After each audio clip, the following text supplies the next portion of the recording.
بسم اللہ الرحمن الرحیم۔ السلام علیکم ناظرین اکرام، سعودی ولی عہد شہزادہ محمد بن سلمان کی ایک مرتبہ پھر پاکستان کو منانے کی کوشش۔ وزیر خارجہ فیصل بن فرحان کو پاکستان بھیجنے کا اعلان کر دیا۔ سعودی وزیر خارجہ اسرائیل سے تعلقات بحال کرنے کا پیغام لا رہے ہیں۔ سعودی عرب کی بھارتی بلاک میں جانے اور بھارت سے دفاعی معاہدے کرنے کے بعد پہلی دفعہ پاکستان کو دوبارہ منانے کی کوشش۔ پاکستان کے لیے اپنے دوست ملک سعودی عرب کو ساتھ رکھتے ہوئے اسرائیل کو تسلیم کرنے سے انکار کرنا ایک بڑا چیلنج ہو سکتا ہے۔ دہلی اور ریاض کی قربتوں کو چیلنج کرتے ہوئے سعودی عرب کے ساتھ تعلقات کی بحالی ماہرین نے ضروری قرار دے دی۔ پاکستان کی پلاننگ کیا ہوگی؟ ویڈیو کی تفصیل میں جانے سے پہلے تمام دوستوں سے گزارش ہے کہ ویڈیو کو آخر تک ملاحظہ کریں تاکہ خطے میں تیزی سے بدلتی صورتحال سے آپ آگاہ رہ سکیں۔ ناظرین کرام، سعودی وزیر خارجہ شہزادہ فیصل بن فرحان کے دورہ پاکستان کو نہایت اہمیت کا حامل قرار دیا جا رہا ہے۔ اگرچہ سرکاری طور پر اس دورے کی تاریخ کا اعلان ابھی نہیں کیا گیا، تاہم بتایا گیا ہے کہ یہ وزٹ اسی ماہ متوقع ہے۔ سفارتی ذرائع کا کہنا ہے کہ سعودی وزیر خارجہ کا دورہ دونوں ممالک کے تعلقات میں پیدا ہونے والی سرد مہری ختم کرنے کا ایک سنہری موقع ہوگا۔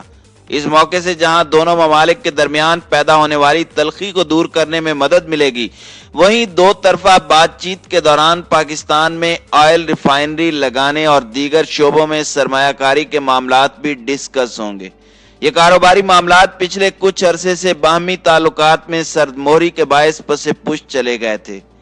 ذرائع کے بقول سعودی وزیر خارجہ اسی لیے اپنے ہمراہ وزیر توانائی عبدالعزیز بن سلمان، مختلف سعودی کمپنیوں کے سربراہان اور کاروباری شخصیات کو لا رہے ہیں تاکہ توانائی کے شعبے سمیت دیگر فیلڈز میں سرمایہ کاری کے معاہدے اور مفاہمت کی یادداشتوں پر سائن کیے جا سکیں۔ تاہم سفارتی ذرائع کا کہنا ہے کہ ساتھ ہی سعودی وزیر خارجہ اسرائیل کو تسلیم کیے جانے سے متعلق پیغام بھی لا رہے ہیں۔ اہم شخصیات سے ملاقات کے دوران کہا جائے گا کہ پاکستان کو اب اسرائیل کے ساتھ اپنے سفارتی تعلقات قائم نہ کرنے کے فیصلے پر نظر ثانی کی ضرورت ہے۔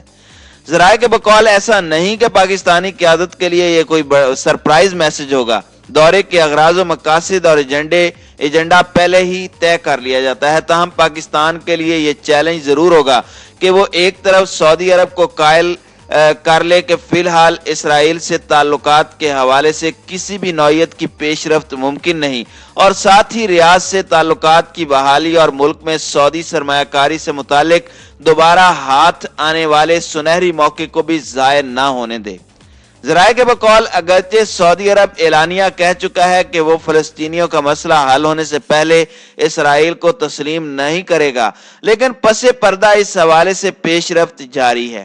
گزشتہ برس سعودی وزیر خارجہ شہزادہ فیصل بن فرحان نے کہا تھا کہ اسرائیل اور متحدہ عرب امارات کے مابین امن سمجھوتے کو مثبت نظر سے دیکھا جا سکتا ہے، البتہ عرب امن اقدام کے فریم ورک کے تحت جب تک فلسطینیوں کے ساتھ امن معاہدے پر دستخط نہیں ہو جاتے، سعودی عرب اسرائیل کے ساتھ تعلقات معمول پر نہیں لائے گا۔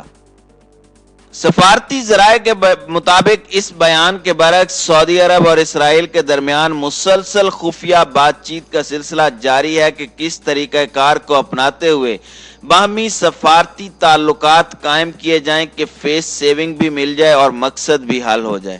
ذرائع کے بقول تاہم یہ اہم قدم اٹھانے سے پہلے سعودی عرب چاہتا ہے کہ پاکستان کو اسرائیل سے تعلقات قائم کرنے پر آمادہ کر لے، کیونکہ مسلم امہ میں پاکستان کا ایک خاص مقام ہے۔ پاکستان ایٹمی طاقت کا حامل واحد اسلامی ملک ہے۔ سعودی عرب سمجھتا ہے کہ اگر پاکستان اپنے سفارتی تعلقات اسرائیل سے قائم کر لیتا ہے تو اسے بھی یہ قدم اٹھانے میں آسانی ہوگی۔ سعودی عرب کی جانب سے پاکستان پر اسرائیل سے تعلقات قائم کرنے کا شدید دباؤ پچھلے کئی ماہ سے چلا آ رہا ہے۔ آفیشلی وزارت خارجہ ان اطلاعات کو من گھڑت قرار دیتا ہے، لیکن ذرائع کا کہنا ہے کہ صرف سعودی عرب ہی نہیں، متحدہ عرب امارات کا بھی مسلسل اصرار ہے کہ پاکستان کو اسرائیل سے متعلق اپنی پالیسی پر نظر ثانی کرنی چاہیے۔ اب بھی پیغام ایک بار پھر سعودی وزیر خارجہ شہزادہ فیصل بن فرحان لے کر آ رہے ہیں۔ فیصل بن فرحان نے 2019 کے اواخر میں سعودی وزارت خارجہ کا قلمدان سنبھالا تھا۔ وہ شاہی خاندان کے ایک اہم رکن ہیں، فن سفارتکاری کے ماہر ہیں، شاہ سلمان اور ولی عہد شہزادہ محمد بن سلمان کے خاصے قریب سمجھے جاتے ہیں۔ جرمنی کے شہر فرینکفرٹ میں پیدا ہوئے، یوں اپنا بچپن اور جوانی کا کچھ حصہ جرمنی میں گزارا۔ انہوں نے امریکہ سے تعلیم حاصل کی، 2 برس تک امریکہ میں سعودی عرب کے سفارت خانے میں مشیر کی حیثیت سے خدمات انجام دے چکے ہیں، اس لیے امریکی سفارتی حلقوں سے ان کے اچھے تعلقات ہیں۔ ذرائع کا کہنا ہے کہ پاکستان سعودی اصرار پر اسرائیل سے سفارتی تعلقات قائم کرنے کی پوزیشن میں تو نہیں، لیکن ساتھ ہی اپنے دیرینہ دوست ملک سے پہلے جیسے تعلقات بحال کرنا چاہتا ہے۔ بصورت دیگر سعودی عرب اور اس کے اتحادی خلیجی ممالک کے مکمل طور پر بھارتی کیمپ میں جانے کے خدشات بڑھتے جا رہے ہیں۔ حال ہی میں بھارتی army chief general Manoj Naravane کی جانب سے پہلی بار متحدہ عرب امارات اور سعودی عرب کا 6 روزہ دورہ پاکستان کی خارجہ پالیسی کے لیے تشویش کا باعث ہے۔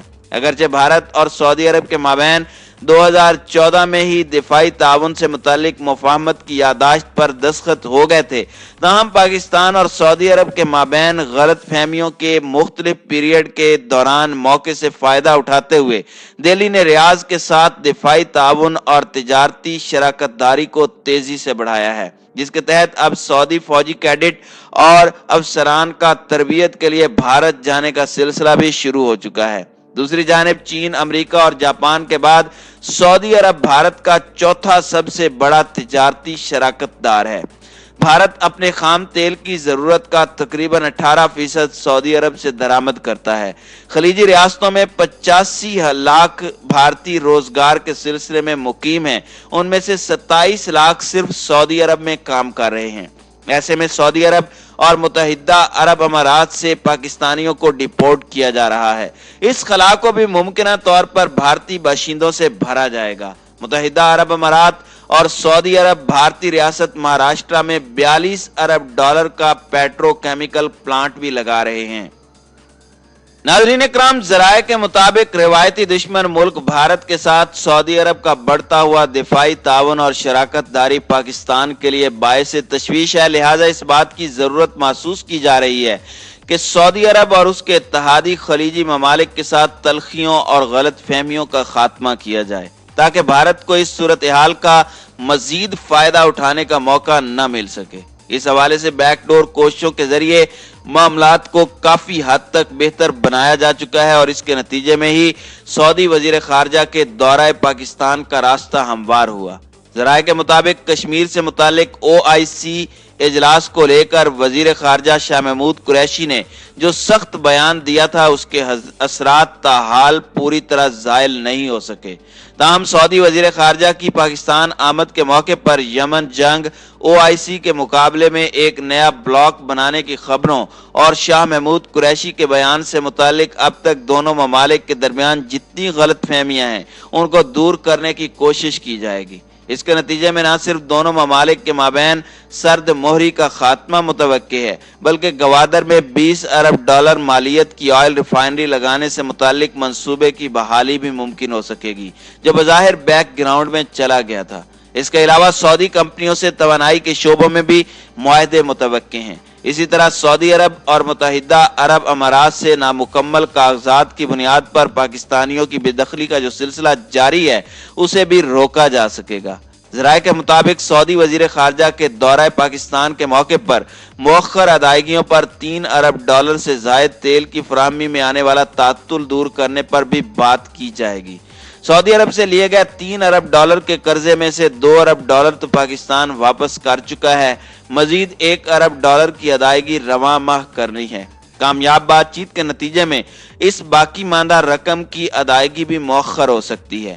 تاہم ذرائع کے بقول اصل چیلنج اسرائیل سے سیاسی تعلقات قائم کرنے سے متعلق سعودی فرمائش کو ٹالنا ہے، اور ایک حد تک بات چیت کی کامیابی کا انحصار اس پر بھی ہے۔